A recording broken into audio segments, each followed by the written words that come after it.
And welcome back to YASSININNOVATIONS Innovations channel. This is a channel whereby we're going to get all the notifications about creativity, innovation, and financial literacy education.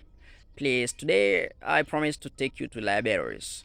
I want to teach you today about how you can avoid liabilities and the reasons why you should avoid buying depreciating assets on credits. The main point here is how you can avoid buying depreciating assets on credits. My points, my message, my theme to you today: avoid buying depreciating assets on credits. I'm taking you the reasons why. Please don't forget to subscribe to my YouTube channel at Yassin Innovations channel.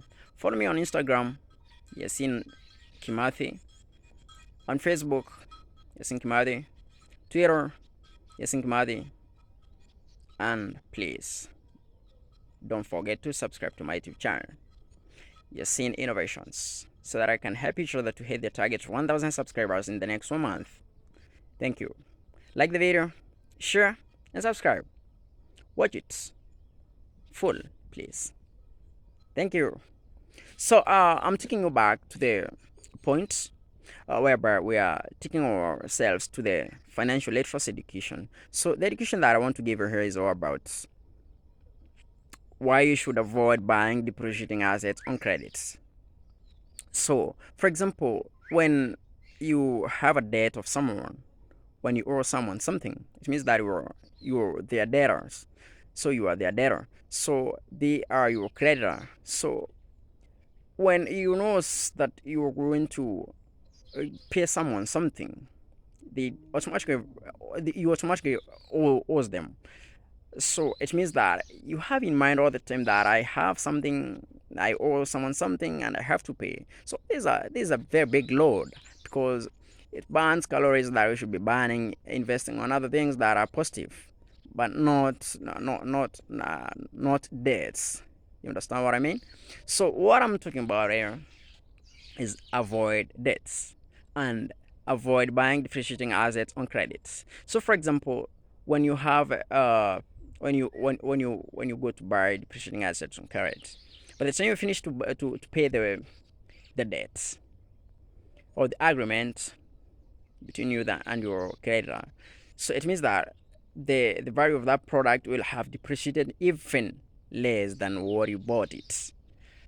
For example, I give an example of a depreciating asset. For example, give a car. If you go to get a car from a certain company, let's say $100,000, and then you agree to pay within 2 years. So by the time you are finishing to pay the loan or to pay to complete the debt payments, it means that the value will not be having the car will not be having the value of $100,000. Definitely and most likely the car will be going at a value of less than a half of that money that you bought. That is less than $50,000. So it means that if you go finishing paying the loan or the car, you manage to sell that car. If you manage to sell that car, it means that if you sell it at a half of the amount that you bought, it means that you're going to sell it at $50,000 from the value that you bought it on credits at $100,000. So it means that when you're going to pay it and finishing, you're going to sell it later if you feel like selling. So the resale value of it is less than what you bought. For example, if you sell it at $50,000, it means that you've gone a loss of $50,000 as well. So it means that this thing has not helped you much. Maybe little services, and also it has its maintenance and all that. Get me right? So, but for example, let's say you buy a land at that $100,000. By the time that on credits, remember, land is an appreciating asset. So by the time that you are selling it, after 2 years maybe, after finishing selling paying the loan, you'll have maybe it will have appreciated to maybe 1.5. Well, I mean, $150,000 or $200,000 or more.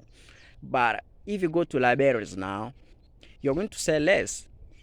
So if you borrow a depreciating asset on credit, you are the loser, a major loser.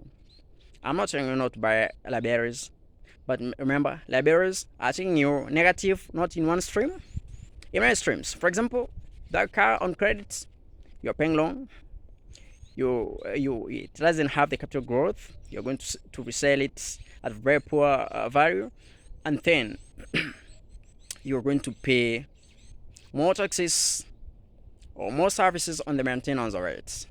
So avoid buying depreciating assets on credit because their resale value is very low. Don't forget to subscribe